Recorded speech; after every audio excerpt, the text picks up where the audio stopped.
MRecktv. Right now, they saying that Tank retired and he don't want to do the rematch with Roach. So I'm like fake taking it easy, and Jake Paul caught me.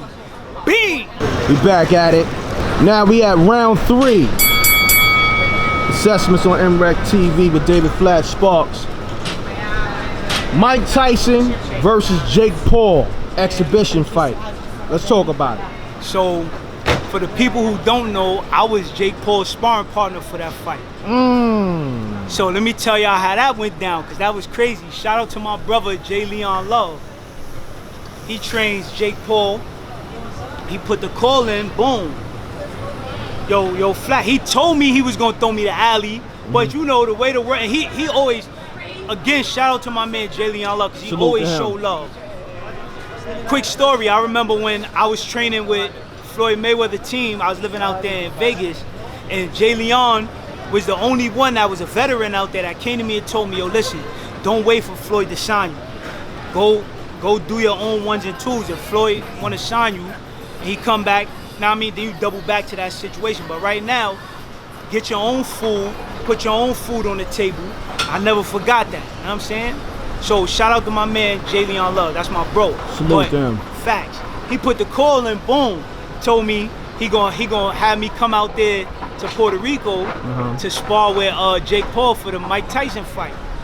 So I'm thinking like, alright, he probably fronting, son, know what I mean? Boom, ring, hit my jack, pick up, yo, listen, give me all your information. We gonna send you the ticket. I'm like, yo, alright, it's lit. Boom, he sends me the ticket, I guess out there, long story short, beautiful.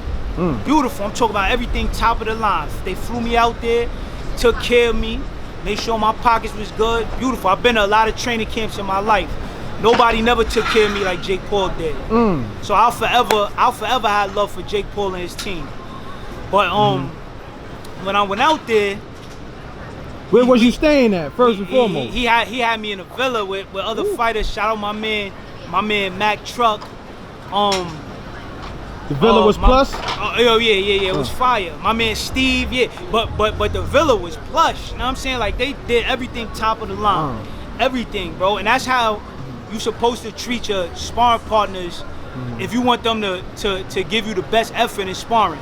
You want them to be taken care of and not want for nothing or need for nothing, so they can give you the best work. Right. So that's one thing I give Jake Paul. He got an incredible team around him. My man Third. Coach Wade, J. Leon Love, the whole team. You know what I'm saying? He got a great team around him. So that's why he's been able to have the success that he has. But once we got in the ring, we got the sparring. The first sparring session, you know, Jake Paul paying me so good. I'm like, I don't want to go crazy on him and they send me home. So I'm like fake taking it easy, and Jake Paul caught me. Bing! Oh, caught me, son. Know what I mean?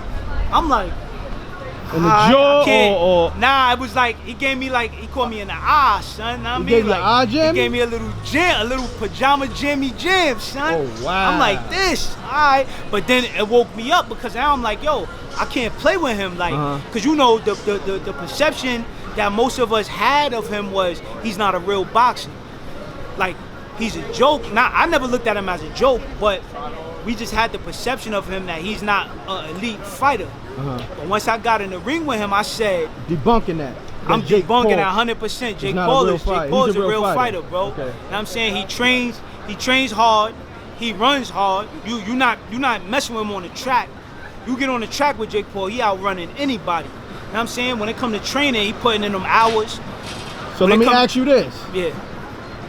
So does he hit hard?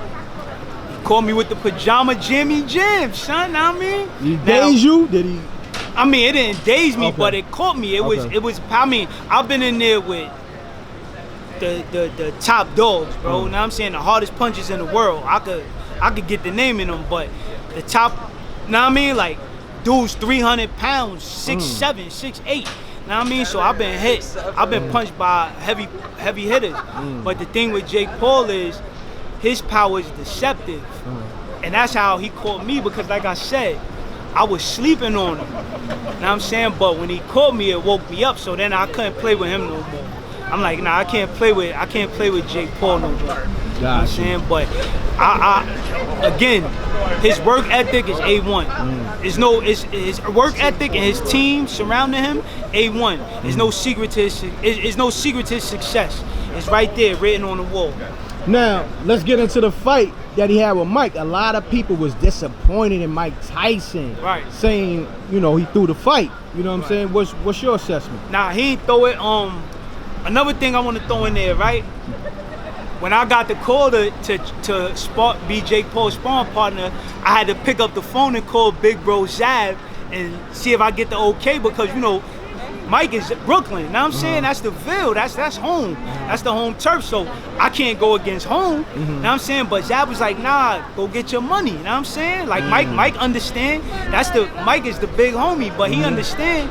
Correct. I gotta eat. You know what I'm saying? So I went out there and did that. But as far as the fight go, listen, it wasn't fixed. It wasn't fixed at all. The age showed up.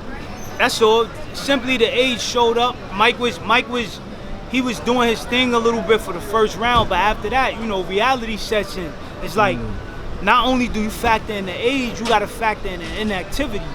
Of course, he got the sparring and what he's doing in sparring, but sparring and fighting is two different things.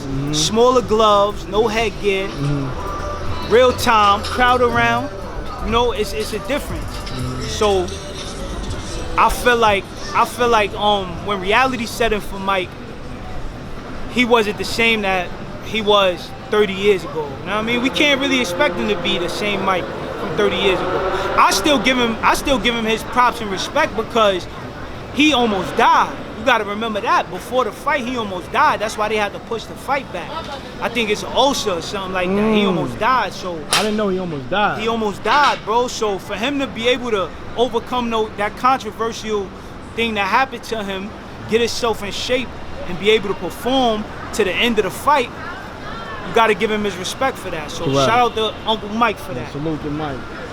Salute to Mike Tyson on that. Facts. Now, because you know, people, they was looking at the fight like it was times when Mike could have laced him. Yeah. And it's like Mike was apprehensive, and people were saying like that was due to, if Mike would have really laced him, he wouldn't have got his pay.